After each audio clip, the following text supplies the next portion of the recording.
Oi gente, salam aleikum, eu sou a Simone do canal Além das Pirâmides, aqui no YouTube e lá no Instagram. Se você não me segue, eu aconselho a fazê-lo porque lá tem muita coisa nova todos os dias.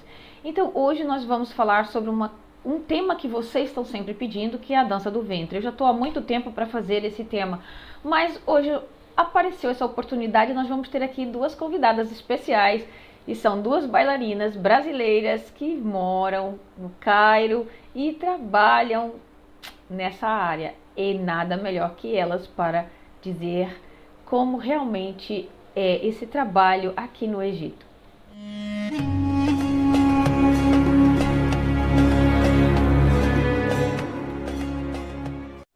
Sobre as origens no Egito, os primeiros dançarinos da dança do ventre eram um grupo de dançarinos viajantes conhecidos como Hawazi. Elas viajavam de terra em terra para tentar sobreviver à pobreza daquela época. No Egito do século XVIII, gente. Elas foram banidas depois do Cairo, mas depois, durante a década de 1830, elas continuaram se apresentando no Alto Egito, ou seja, lá no sul, e mais tarde no Oriente Médio e na Europa. Onde havia então os dois grupos maiores eram de mulheres que participavam da indústria do entretenimento, a Walin e as Hawazi, como eu falei agora. As Hawalin, elas eram mais poéticas e as Hawazi, elas eram mais populares, elas dançavam mais na rua. Então, as Hawali, elas eram um grupo de mulheres assim que cantavam, mulheres acadêmicas, escreviam poesias, elas cantaram canções e compuseram músicas, improvisaram. Eles eram um grupo de que se apresentavam nos haréns, mas apenas na presença de mulheres. O outro grupo das mulheres, que eram os Hawazi, aqui no Egito, elas eram mais populares, atuavam na rua, dançavam na rua, principalmente em espaços públicos, em cafés, cafeterias, não é? E elas se apresentavam assim nessas celebrações, onde até os viajantes de outros países acabaram botando o olho nelas, assim, nossa, é um grupo diferente, o que é isso? Porque as outras dançavam mais no privado. As Hawazi, elas continuaram e foram populares porque depois foi levado para toda a Europa, se espalhou a fama delas, não é? Então, a dança do ventre, ela recebeu influência não apenas das Hawazi, mas também de vários estilos de dança folclórica, de balé, de dança latina e até de bandas americanas depois de que se espalhou pelo mundo. Então as bailarinas mais famosas do Egito são Samia Gamal, Tahia Carioca, Nima Akef, Negwa Fuad, Soher Zaki, que tem um estilo de dança tipo Omo Kalson da dança, e a nossa querida Fifi Abdul. Durante a década de 1950, a dança do ventre foi declarada ilegal no Egito. Após uma revolta popular, o governo revogou então essa proibição com uma condição. Tá bom, podem dançar, mas os dançarinos não mostram mais os seus estômagos, tá bom? Essa lei ainda vigora até hoje, gente, mas as nossas amigas que estão aqui hoje para falar o que elas sabem na experiência, elas vão falar um pouquinho sobre isso.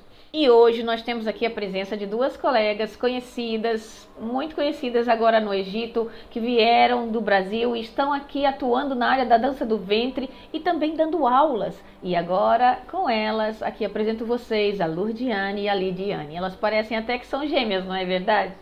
Oi, Simone, muito obrigada pelo convite. Oi, gente. Oi, gente. Estamos muito felizes por estar aqui com vocês hoje. Agora eu dou a palavra a elas, então eu vou começar essa entrevista perguntando a elas como é que vocês vieram aqui para o Egito. Por que vocês escolheram o Egito ou o Egito vos escolheu? Então, eu recebi o convite para trabalhar numa companhia aqui no Egito através de uma amiga minha, Fernanda. Ela já estava trabalhando aqui nessa companhia, então isso me deu uma certa segurança de estar vindo. Eu mandei o meu material, né, enviei para eles fotos e vídeos sobre a minha dança. O meu material foi aprovado, aí eles enviaram, né, tipo, os termos do contrato, sobre salário, sobre tudo, né, todos os termos do contrato, e depois de um tempo eu vim para cá. Então, foi assim, né, eu recebi a proposta de trabalho e já depois de ser aprovado meu material, eu vim pro Egito. A minha história também não é muito diferente nesse sentido, né? Eu vim através também de indicação de uma amiga, né? Que participou anteriormente de uma seleção com a Lourdes, né? Essa minha amiga foi selecionada para estar trabalhando aqui na nossa companhia em Sharm el-Sheikh.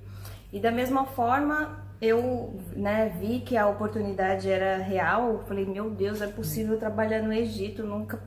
Uma contadora, eu ia viver minha vida inteira ali no escritório, só digitando coisa ali, só fazendo balanço, e de repente tô eu aqui, né?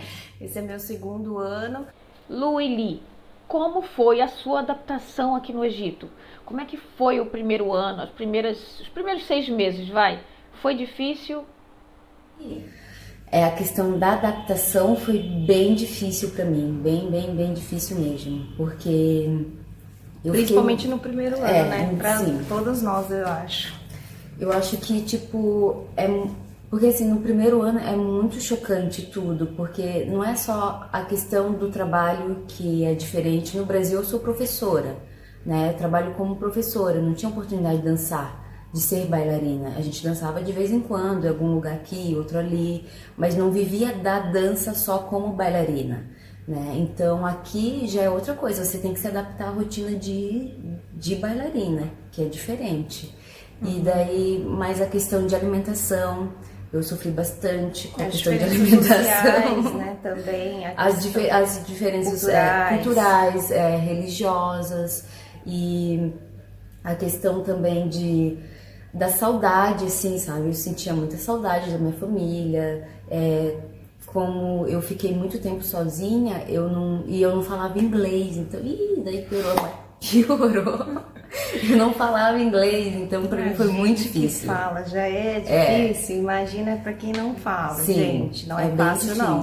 E assim, também tem algumas coisinhas que a gente acha que é normal fazer aqui, mas não é, eles já estranham. Mas é porque é hábito nosso de brasileiro, às vezes cumprimentar, ser muito simpático, ser muito caloroso. O brasileiro já é muito caloroso, né? A gente já tem esse negócio de abraçar, de chegar, e aqui não dá, gente, não pode, né? Aqui tem que ter um certo... Agora, então, depois de coronavírus... Né, não dá nem pra nada. Não dá pra nada, só dá um oizinho assim de longe.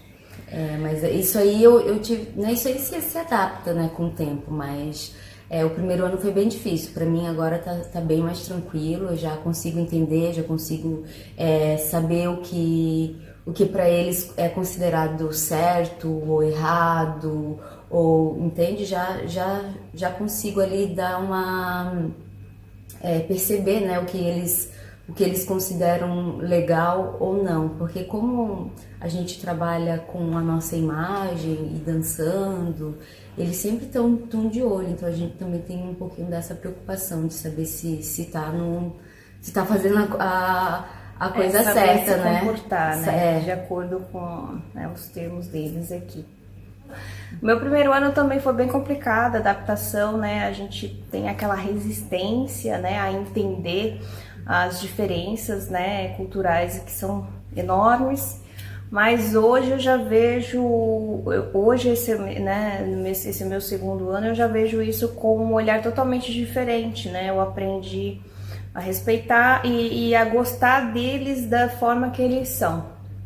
Óbvio que às vezes a gente tem, né, tem uma coisinha ali, aqui, você sabe como é, mas no geral, assim, eu aprendi a respeitá-los e a gostar das pessoas como elas são, né, e valorizá-los pelo que eles realmente são aqui, né, e por isso que eu tô aqui até hoje, por isso que eu gosto de trabalhar aqui também, né, que eu consegui me adaptar e consegui me apaixonar não só pelo que eu faço, mas também pelo povo daqui. Vocês já dançavam no Brasil? Como vocês começaram a dança do ventre no Brasil? No Brasil, eu sempre dancei. Eu sempre dancei a minha vida toda, na real. A minha mãe era bailarina, eu vim de uma família que dança, né? Então, minha mãe me incentivou muito. Desde os 7 anos de idade, eu comecei a dançar em escola de dança. Balé, jazz, sapateado, hip hop. Tipo, eu passava mais tempo na escola de dança do que em casa ou fazendo qualquer outra coisa. Então, A minha vida toda eu dancei, eu estudei dança. Então, no Brasil, o que a gente poderia fazer? Né? Tipo, trabalhar dando aula. Eu dançava fazendo algumas apresentações, às vezes free, não cobrava nada, porque realmente é difícil trabalhar com a dança no Brasil, né? Através de apresentações, dessa forma que a gente trabalha aqui. E dava aula, fazia alguns shows, dançava em restaurante, ou fazia confraternizações, participava de festivais de dança do ventre. Então, eu dançava dessa forma no Brasil, não só com a dança do ventre, mas também com o jazz e o balé, que eu participava de grupo de competição, então participava de festival e a gente fazia apresentações também, mas nada remunerado, como se fosse uma profissão só, entende? Eu tinha paralelo com a dança, o ato de dançar, de estar participando de apresentações e festivais e algumas vezes dançando em restaurante, a ser professora, que era o que me sustentava, né, no Brasil. Então, no Brasil eu dava aula de balé, de jazz e de dança do ventre. Trabalhava com crianças, desde os 3 anos de idade até mulher adulta, tipo, né, sem limites de idade daí. Então era assim que eu trabalhava no Brasil, até vir pra cá, pro Egito. No meu caso, a dança, ela veio inicialmente como um hobby, né? Porque eu tenho outra profissão no Brasil, né? Eu sou contadora e eu sempre trabalhei a dança paralelamente, né? Eu estudo a dança do ventre há mais de 14 anos e eu não era remunerada, assim, por conta da dança, né? A partir do final do último ano, assim, 2018, eu comecei a dar aulas, né, na Khan Khalili, que é uma renomada casa lá no Brasil. E daí eu comecei realmente a trabalhar com dança, dar aulas, né, turmas iniciantes. E aí houve a oportunidade de trabalhar como bailarina profissional aqui, né? Então eu não pensei 2 vezes e larguei tudo e tem que aproveitar, né? E aproveitei essa oportunidade de ouro, né? Que eu tenho aqui e estamos aqui, tentando trabalhar. Falem um pouquinho ou demonstrem quais são então os estilos de dança do ventre que a gente, pra gente entender melhor. Então, os estilos que a gente mais usa aqui no Egito, que a gente mais dança, é o estilo tradicional, né? O tradicional é o que, né, das músicas antigas, de o Kassum, Abdel Halim, o Warda, e tem toda uma técnica, um rebuscamento técnico para dançar esses estilos musicais, né? Também a questão emocional, interpretativa da música.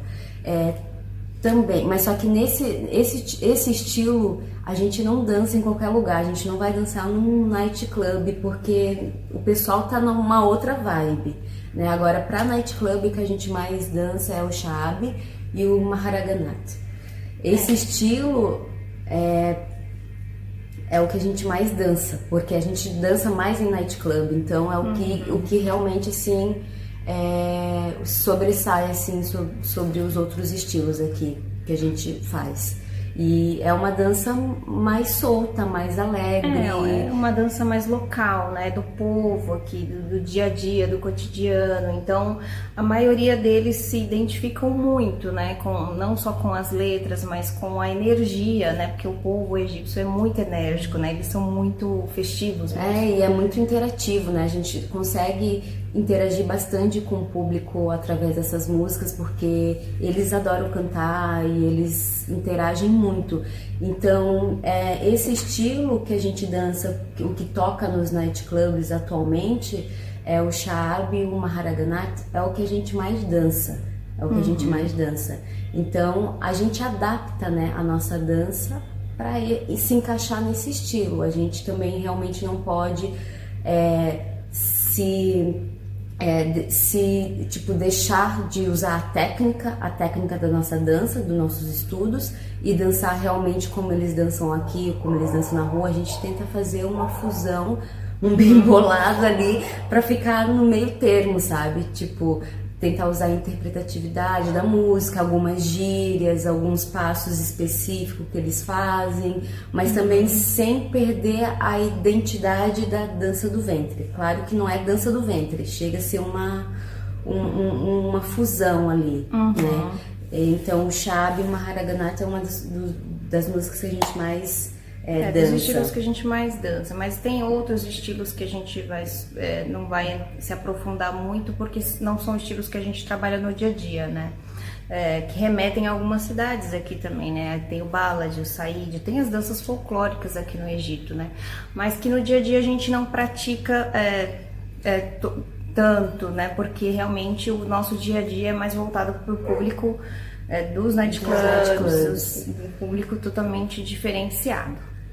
Aí se a gente for dançar em hotel ou numa festa particular, às vezes os convidados... Os contratantes podem pedir outros estilos. A gente pode estar dançando um solo de percussão, solo tabla, que é só uma música percussiva. Isso eles adoram aqui no Egito, aqui em todo lugar, né? Porque é onde a gente tem que mostrar bastante habilidade, né? Bastante habilidade técnica. Então... eles adoram e eles dançam, independente se é homem ou mulher, eles dançam junto com a gente. Isso é o mais legal. E o solo de percussão, a gente pode estar dançando, acho que pode estar dançando em qualquer ocasião que eles gostam, independente se for casamento, se for nightclub, se for hotel, se for festa particular. Como não tem letra, não fala nada e é só percussivo e realmente é técnico, então ele é bem aceito. Tipo, em todos os lugares, todo mundo gosta. Agora, tipo, o Shabby, já tem certos restaurantes e lugares que a gente não vai dançar. Dependendo da letra, dependendo de quem tá assistindo. Então, né, cada lugar tem um estilo mais específico que vai se adaptar. Então, a gente tem que tomar um cuidado com isso também. Bailarina, ela precisa saber e conhecer a dança do ventre? Vocês têm estudo sobre a história da dança do ventre, a evolução dessa dança durante o vosso aprendizado na prática? Pois sim, então a gente vai dar uma pincelada aí na história da dança do ventre, porque quando se fala de história da dança do ventre tem muito estudo e tem muita coisa que envolve essa dança milenar, né, que tem aí mais de 5.000 anos de história. Aqui no Egito, né, a gente chama de uma dança sobrevivente, né? Passou por inúmeras metamorfoses até chegar à dança que é aos dias de hoje, né? A dança tradicional anteriormente era denominada Raqs Shaq, que é dança oriental, né? E chegou a esse nome dança do ventre por conta de uma influência francesa, né? Que foi quando realmente a França fez uma expedição aqui, Napoleão fez uma expedição aqui no Egito por volta de 1780. E dessa expedição saiu um grande material de estudo, né? Que até os dias de hoje são muito utilizados para reviver, né, a cultura dessa época, né? Nessa expedição haviam mais de 100 civis dentro dos barcos, que na maioria poetas, cientistas, escritores, enfim, artistas, que realmente vieram estudar o povo daqui, né? Esse povo exótico, né? Esse povo fascinante que eles não haviam o conhecimento, né? O Ocidente não conhecia o Oriente, né? E a partir dos olhos de Napoleão, o Oriente passou a ser visto no mundo, né? Daí eles se depararam com, além de toda aquela diversidade cultural, com duas classes de artistas, né? Que eram as walins, eram as poetisas, as mulheres cultas da época que ficavam nos haréns dos grandes palácios, né? Elas não tinham contato com os homens, né? E as gawazi, que eram as bailarinas de rua, né? Elas eram as artistas de rua, elas realmente viviam daquilo, aquilo era o estilo de vida delas, né? Elas dançavam e usavam aquelas roupas completamente incrementadas, tudo para chamar a atenção, né? Quanto mais chamava a atenção, mais dinheiro elas ganhavam. E assim elas começaram realmente a ganhar espaço, né, no país, no Egito, porque o Egito começou a ser, né, visto, né, a Inglaterra chegou também. Então, assim, estava todo mundo de olho aqui E elas viram um mercado promissor, né? Aproveitaram. Exatamente. Viram que estava dando dinheiro, continuaram ali aquela, né, a coisa toda. Só que aí o Egito, o ministro viu assim, bom, esse negócio de dança do ventre tá dando certo, tá sendo rentável, eu quero a minha fatia desse bolo aí, né? E começou a taxar imposto nessas bailarinas, né? Porque o que acontece? As gualinhas, as artistas cultas, elas se incomodaram muito com o ganho que a Gawase ganhou, né? Não só em termos... A proporção, né? A proporção que elas tiveram. Então, o que aconteceu? Que o governo não sabia quem era o Ali e quem era a Gawase, né? Para eles eram tudo uma coisa só. Então, agora não. Agora vocês vão ter que realmente pagar se vocês quiserem trabalhar como artistas. As Aulins foram para o sul, né? Isso, elas migraram. Então, nesse contexto, depois de 60 anos, esse decreto de proibição da dança foi revogado, né? E daí o governo falou assim, ok, vocês querem dançar? Então, tenham lugares específicos para isso, para mostrar a sua dança, né? Daí surgiram os nightclubs, foram surgindo inúmeros estabelecimentos que proporcionassem às bailarinas um espaço para mostrar o seu trabalho. E daí, né, surge Badia Massab, que fez, né, criou o Cassino Ópera, que foi um dos mais famosos na época, e de lá surgiram inúmeros artistas, né? Ela trouxe, além de trazer artistas, ela também influenciou muito a nossa dança nesse período, né? Foi o período que nós chamamos até hoje de Golden Era, a Era de Ouro, né? Surge a partir daí Samia Merta, Tahia Carioca, são bailarinas que a gente estuda até os dias de hoje. Isso, ela deu uma refinada na dança, né? Ficou mais classuda a dança, né? Ela levou para os palcos, então assim, teve várias adaptações, questão de utilização do espaço, a questão da vestimenta, a questão da figura, né? Da bailarina, da mulher, então teve várias coisas que influenciaram a dança e influencia até hoje, que é dessa época, né? A partir do momento que a dança ficou mais visível, né? Foi levada para um palco. E para o cinema também, nessa época, essas bailarinas fizeram inúmeros filmes, né? Que a gente estuda até hoje, né? Ficaram bem famosas, né? Por conta disso, né? Por estarem trabalhando em filmes, né? Sim, e até hoje a gente estuda, né, essas bailarinas e se inspira, né, não só no trabalho delas em si, né, como bailarinas, como profissionais, mas na vida delas também, né, que realmente é uma história muito bonita. A história da nossa dança é muito bonita, né, a gente realmente tem que se orgulhar e tem que, né, sempre estar agradecendo por ter essas mulheres fortes aí que lutaram pela nossa dança, né. Sim, e até hoje, né, tipo, tem muitas egípcias ao longo desse tempo, né, desde da Golden Era até os dias atuais, tem bastante egípcia que faz sucesso e que fez sucesso, né, no decorrer da evolução da dança. Nos dias atuais, que continua fazendo show aqui no Cairo, é a Dina, e tem a Sahar, que é uma outra egípcia também, mas teve a Fifi Abdu, também uma outra bailarina. A menina Balad, né, conhecida pelo Balad, pelo quadril maravilhoso. Sim.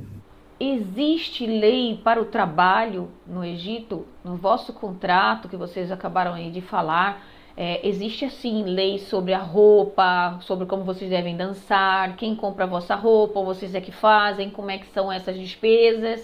Existe algum protocolo que vocês têm que seguir durante a atuação? Então, existe sim, tá? Muita gente acha que a dança é muito informal aqui. Tipo assim, só chegar aqui, saber dançar e tá tudo certo. Não é bem assim, não. Porque, primeiro, para você estar aqui, você tem que conhecer muito o mercado de trabalho daqui. Você tem que saber como que funciona o mercado de trabalho, o que eles querem, o que eles querem de uma belly dance aqui. Então, não é só chegar aqui e saber dançar. Eles têm um perfil, né, que eles exigem, que eles querem que esse perfil esteja aqui. Eles gostam de bailarinas técnicas, que saibam dançar, que tenham experiência, que sejam profissionais, que tenham um visual. Então, é tudo junto. E também, quando você é contratada, você tem um contrato com o seu contratante diretamente, com a companhia, ou com o empresário, ou com a agência, ou com o agente que te contratou. E nesse contrato você negocia, né, os seus termos, as suas exigências. Ele negocia a exigência, a questão salarial, questão se tem algum pedido de, se ele vai ajudar com isso, se vai ajudar com aquilo, depende do acordo que vocês fizerem, né? Além desse acordo entre o empresário e a bailarina, tem um órgão aqui no Egito que fiscaliza o nosso trabalho, o trabalho das bailarinas, que é o Musanafat. É um órgão específico que fiscaliza as bailarinas, independente se ela é estrangeira, independente se ela é egípcia. Todas são fiscalizadas, todas pagam uma taxa anual para essa licença, para ter essa licença de trabalho. E assim, você tem essa licença de trabalho para trabalhar como bailarina, mas você também precisa ter o contrato, o visto de trabalho. Aí nesse visto de trabalho você vai conseguir em algum nightclub, ou algum restaurante, ou hotel, ou barco que trabalha no Nilo, ou com alguma empresa que você vá trabalhar diretamente. Então tem muita burocracia, muito papel, muito dinheiro. Então assim, você tem gente que não tem bailarinas que não tem empresário e nem agente. Então elas já vão direto no lugar que elas querem trabalhar e negociam a questão do contrato e do visto de trabalho, né? Tem que ter um carimbo no passaporte, ou senão, às vezes a bailarina ela é casada com o egípcio, então ela não precisa. Ela tem visto permanente. Ela tem visto permanente, então ela não precisa do visto de trabalho, ela precisa da licença para o trabalho, para trabalhar como bailarina, né? Então tem várias situações. No meu caso, eu tenho que, como eu não sou casada com egípcio, eu tenho que ter meu visto de trabalho, e eu tenho meu contrato com o meu empresário, e eu tenho a minha carteirinha a minha licença para dançar. Então são esses documentos que eu tenho. Não é fácil conseguir e não é barato conseguir. Não é qualquer um que consegue. E não dá para confiar também em qualquer um. Isso a gente vai falar daqui a pouquinho. E também assim, se você tiver sem esses documentos, é muito perigoso. Você tem que tomar muito cuidado, porque você precisa desses documentos para trabalhar. É a sua segurança aqui. Porque se por acaso eu estiver dançando num lugar e o pessoal dessa fiscalização, desse sindicato, for lá fiscalizar, ver se eu tenho meus documentos, eu posso pegar multa, a ser presa ou ser deportada. Então assim... E isso acontece, oficial aqui, gente. A gente já viu inúmeros casos, assim, eles não estão nem aí. Então, por isso que é muito importante realmente ter os documentos certinho. Sim, tem que ter os documentos. Porque não tem condição de trabalhar aqui sem essa documentação. Sim, o que acontece? Tem cada vez mais eu percebo que está tendo uma busca maior de bailarinas estrangeiras para trabalhar aqui. Então, é uma forma deles estarem controlando, né? E as pessoas se regularizando. Você quer trabalhar? Ok, mas aí você tem que pagar tanto, você tem que se inscrever, fazer parte desse sindicato que tem essas normas, que tem essas regras, para você ficar no mercado, para você ficar apta a trabalhar nesse mercado. Mas só que assim, não é todo mundo que tem esses documentos, essas carteirinhas, tem a licença para trabalhar. Muitas bailarinas trabalham sem documento nenhum, que é muito perigoso, e por isso que muitas foram deportadas ou presas ou pagaram multas, e né, para poder realmente eles filtrarem o mercado, né? Lembrando que o Musanafat também fiscaliza o nosso figurino. Exatamente. Né? Eles não só fiscalizam... Tem outras regras, Tem outras regras de vestimenta que a Lu vai falar aqui pra vocês. Então, numa dessas regras, né, que além deles fiscalizarem, eles fiscalizam o quê, né? Se a bailarina está com uma roupa adequada para dançar, tipo, a bailarina tem que usar shorts, independente se for... Obrigatório. Se for cor da pele, ou... Independente, a bailarina tem que usar shorts. Isso é uma regra bem forte, eles fiscalizam mesmo. Se a bailarina não tiver com shorts, ela vai presa, ela vai... Entende? Eles fiscalizam, levam multa. Então, tem que ter os shorts, é obrigatório, por debaixo de qualquer roupa. E também, eles reparam se a bailarina... como a bailarina dança, que forma que ela tá dançando, tipo, se é com conotação sexual, se é muito apelativa, né, e as músicas que ela usa também. Claro que eles não estão em todos os lugares para fiscalizarem isso, mas muitas vezes eles vão fiscalizar um lugar ou uma bailarina por denúncia. Se alguém viu alguma coisa que aquela bailarina tá fazendo de errado e que eles acham que não deveria acontecer, eles vão lá, denunciam e a fiscalização vai lá ver o que tá acontecendo lá com aquela bailarina, o que ela tá fazendo. É bem assim. Gente, aqui... Então assim, não dá pra deixar ponta solta, você tem que fazer um negócio direito. Tem uma coisa que eles fiscalizam também, que tá lá, mas... Tá escrito, mas não se pratica. Eles fazem vista grossa, que é a questão do fato de mostrar a barriga. Eles dizem que a gente tem que dançar com um vestido, com alguma coisa que não mostre a nossa barriga, o nosso ventre. Mas, gente, olha...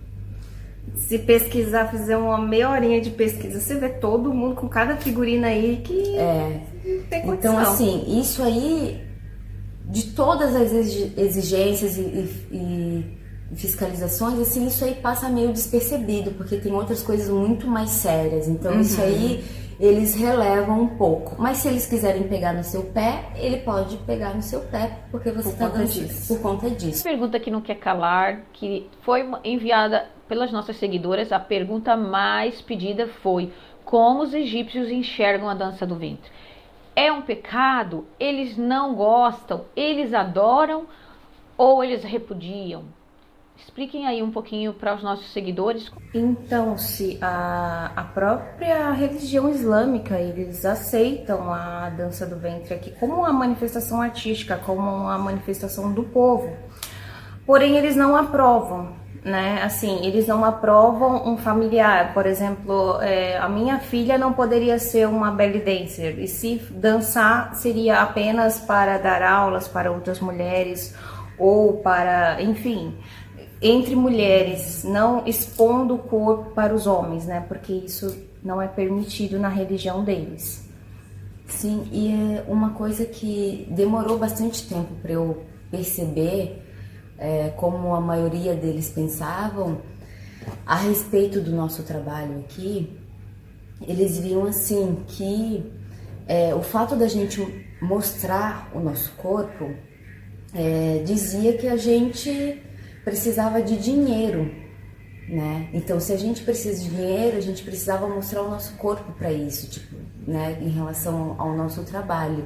Não porque a gente ama, porque a gente estudou, porque a gente é realmente a nossa profissão. Pelo menos eu danço minha vida inteira, então, né? Eu sempre dancei, eu sempre tive só essa profissão, né? Ser professora e ser bailarina. Então, muitos enxergam dessa forma ainda. Outros enxergam como uma arte, que a gente é estrangeira e que, né, a gente, né, teve um ensinamento para isso, né, para chegar até onde a gente está. Não foi simplesmente colocar uma roupa de dança do ventre e rebolar e sair rebolando. Não tem isso. Então, mas muitos enxergam, tem um povo meio dividido, assim, sabe? Muitos enxergam como uma arte, realmente, né, como uma profissão, e os outros enxergam como assim, ela precisa de dinheiro e ela não sabe fazer outra coisa, então ela vai colocar roupa de dança do ventre e vai dançar e mexer para poder ganhar dinheiro, sabe? Não é exatamente assim, mas é mais ou menos isso que eles né, que eles pensam, muitos pensam. Mas a partir do momento que eles começam a conhecer nosso trabalho, eles começam a conhecer o nosso perfil, eles entendem a diferença, né? Porque realmente tem algumas bailarinas que fazem outros tipos de trabalho, a gente não julga, a gente, né? Cada uma faz o que acha melhor para si, né? Mas a gente realmente opta por realmente mostrar a nossa arte, né? A dança como arte, porque foi isso que a gente estudou a vida inteira, né? Então, a gente tem até um certo respeito aqui dos nossos fãs, da maioria das pessoas que nos abordam, tanto após o show ou até em alguns comércios aqui perto, né? Eles sempre lidam com a gente com um certo respeito, né? A gente, pelo menos eu nunca tive um desrespeito por ser belly dancer aqui. Mas, assim, a gente sabe que não é tão bem visto como a gente gostaria, né? Infelizmente tem algumas pessoas que trabalham de uma certa forma e como eles não sabem quem é que trabalha e quem não faz, e aí coloca todo mundo no mesmo buraco, né? Então, assim, a gente faz aquilo que a gente né, tá apto a fazer de coração e a gente tenta mostrar, né, o nosso trabalho, o nosso profissionalismo, não só nos shows, dentro dos lugares onde a gente dança, no palco, mas também fora dele, nas redes sociais, porque eles, assim, dessa forma, eles conseguem dar uma diferenciada de ver quem realmente é uma bailarina profissional de quem não é bailarina profissional, de quem usa a dança do ventre para outros meios e de quem não usa a dança do ventre para outros meios. Realmente é uma profissional sólida e trabalha com aquilo. Então, a partir de um momento que eles conseguem, ver essa diferença do teu profissionalismo, do teu respeito pela dança, pela cultura, pelo Egito, pelos egípcios, eles começam a te valorizar. Então, eles também começam a te respeitar e te ver de outra forma. E isso é uma troca muito legal. Mas até chegar nesse ponto, no começo você é classificada como qualquer outra bailarina que talvez faça outra coisa a mais ou não, mas eles não sabem. Então, eles não sabem distinguir no começo. Eu, graças a Deus, eu tô numa fase que eu já consegui deixar isso bem claro. Então... Mas só que tem gente nova que chega e não sabe, né? Então, que acaba, de conhecer e não sabe, mas com o tempo acaba realmente vendo a tua índole, teu profissionalismo, teu respeito, né? Então, é dessa forma, né? E nesse segmento, o assédio, como é o assédio? Vocês sofrem assédio quando vocês estão atuando, quando vocês vão às ruas, durante o dia? Como é que é isso do assédio no trabalho? Tanto aqui como em outro país. Claro que a gente sofre um certo assédio. Não pessoalmente, não durante o nosso trabalho nos shows. Isso é mais ataque mesmo de virtual, né? Tipo no Instagram, Facebook. Alguns comentários desnecessários. Mensagens, às vezes eles ligam, quero falar contigo, tipo assim, mas eu nem te conheço, como assim, né? Não, mas eu quero falar com você, a opinião dele é que importa, nossa. Casa comigo, vamos sair, vamos fazer isso, vamos fazer aquilo, e isso acontece bastante, sabe, o tempo todo. Mas é uma coisa que a gente tem que saber lidar. A gente bloqueia, a gente deixa bem claro que a gente é uma profissional e é isso. Se quiser me ver, vai ser no show. Quiser tirar foto, a gente tira, quiser, sabe? E a gente tem uma assistência muito boa da nossa companhia, do nosso empresário, que ele sempre está junto com a gente. A gente tem o nosso empresário, a gente tem o nosso assistente também, que ajuda a gente durante os shows. E a gente tem segurança dos lugares onde a gente trabalha, então a gente tem um suporte muito bom. Não é qualquer um que vem, que chega, que pode ter acesso a gente. Não, e a gente assim, chegou, dançou, foi embora. Né? A gente não dá tempo e nem liberdade para ninguém chegar na gente. Né? Então, assim, é dessa forma que a gente trabalha. Então é dessa forma que eles veem. E eles nos respeitam por conta disso também. Porque se a gente ficar lá, essa daí tá querendo alguma coisa. Se eu ficar nos lugares onde eu trabalho, nos nightclubs, ficar, sabe, depois do show lá naquele lugar, eles vão achar que eu tô ali disponível para qualquer outra coisa. Então eu não faço isso, por mais que às vezes eu tenha vontade, sem intenção nenhuma, de querer estar aproveitando ali, sabe, mas a gente não faz isso. Então a gente tem que trabalhar e a gente sai dali direto. Sai de cena, completamente. Sai de cena, né? Então eles respeitam essa postura e eles entendem, né? Porque realmente é assim que a gente tem que agir. A gente tem que ter uma certa uma barreira, uma seriedade, uma certa barreira quanto a isso, porque a gente sabe que se a gente der muita liberdade, aí já era. As coisas começam a se confundir. Eles confundem as coisas, mas a gente sempre tem que deixar isso bem claro. E agora, para terminar, eu queria que vocês dessem um conselho para as moças que sonham em vir para o Egito trabalhar. E assim elas podem ter uma ideia melhor de o que devem fazer e o que não devem fazer. Bom, um conselho para todas as meninas que querem e sonham trabalhar aqui: venham, mas venham de coração aberto. Sim, e assim, antes de vir e de saber receber qualquer proposta, aceitar qualquer proposta, você tem que conhecer muito bem o Egito. Você tem que saber como que as coisas funcionam aqui, como que é o mercado de trabalho, quem é o empresário que quer te contratar. Não venha sozinha, não aconselho vir sozinha e sem ninguém assim para te orientar. Sabe, tipo, deu a louca vontade de trabalhar aqui e ficar aqui e ver como é que vai ser. Não faça isso, porque aqui tem pessoas que você realmente não pode confiar, pessoas que vão se aproveitar de você nesse momento.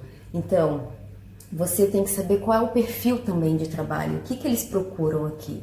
Porque às vezes tem bailarinas que não é para esse mercado, que não dá certo não atende aqui. Exatamente. Né? E isso não é devido às questões técnicas, às vezes é questão de perfil, de aparência, de altura, de corpo, de cabelo, de rosto, de idade. Questão de figurino, maquiagem. Às vezes a bailarina é mais simples no modo de vestir. Então, tipo assim, eles já não querem, eles querem uma coisa bonita, eles querem uma coisa perfeita no palco, né? Eles querem a aparência de uma bailarina perfeita, né? Que tem uma aparência legal, um cabelão, aqui eles gostam de cabelão, e tem umas vestimentas diferenciadas também. Então, assim, isso tudo você tem que colocar em consideração antes de vir. Tem que saber todo esse mercado, tem que vir realmente de coração aberto, tem que conhecer quem é o contratante, quem é essa pessoa, se tem outras pessoas que trabalham com ele ou não, e saber quais as possibilidades de trabalho aqui no Cairo, né? Porque às vezes não tem mais aonde trabalhar. Às vezes você quer trabalhar aqui, mas aí não é como você imaginou, não é onde que você queria dançar.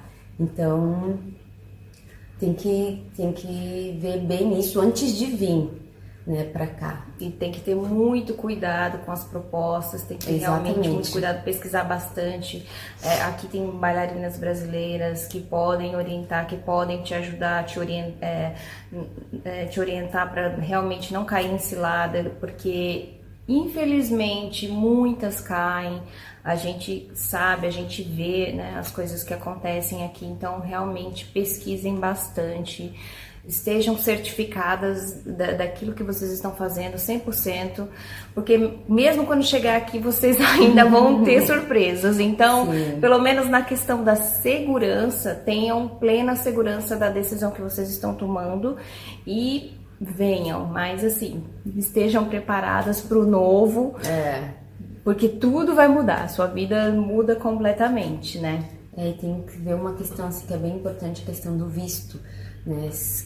Quem vai contratar você, como que vai fazer o visto? Vai fazer visto de trabalho? Vai ter que tipo de visto? Você vai ter a licença para trabalhar? Porque a maioria do pessoal que contrata, muitos não falam disso. Mas quando você chega aqui, você precisa da licença. Daí você tem que tirar um dinheiro que você não estava prevendo. E é muita grana. E é uma grana. Né? Então, assim, tem que certificar de tudo. A gente está aqui super disponível para quem tem vontade, tem interesse, se acha que está no perfil para vir trabalhar para cá. né, e quer saber mais, a gente está super disponível para dar uma ajuda, assim, sabe? E é isso. Vocês sabiam que dia 29 de abril é o Dia Internacional da Dança do Ventre? Foi introduzido pela primeira vez em 1982 e é comemorado todos os anos. Meninas, muito obrigada pela vossa participação. Eu estou muito honrada com a vossa presença aqui. Espero que as pessoas tenham entendido. Quem precisar de mais respostas, deixem nos comentários as vossas dúvidas que a gente vai tentar responder todas, tá bom? E muito obrigada de coração a vocês. Um grande beijo. E muito obrigada pela oportunidade, pelo carinho. Estamos aqui super felizes por ter a oportunidade de mostrar um pouquinho do nosso trabalho, um pouquinho da nossa história aqui no seu canal. Muito obrigada. Obrigado, Si. Valeu, gente. Muito obrigada. Tchau. E para vocês que querem saber, querem conhecer e falar a língua árabe, eu tenho aqui uma promoção para vocês no Portal Árabe. Não deixem de clicar na descrição desse vídeo e vocês vão imediatamente para os canais deles e podem falar pelo direct, especialmente no Instagram, e dizer que veio do canal das Pirâmides, que aí vocês vão ter um bom desconto. Até mais!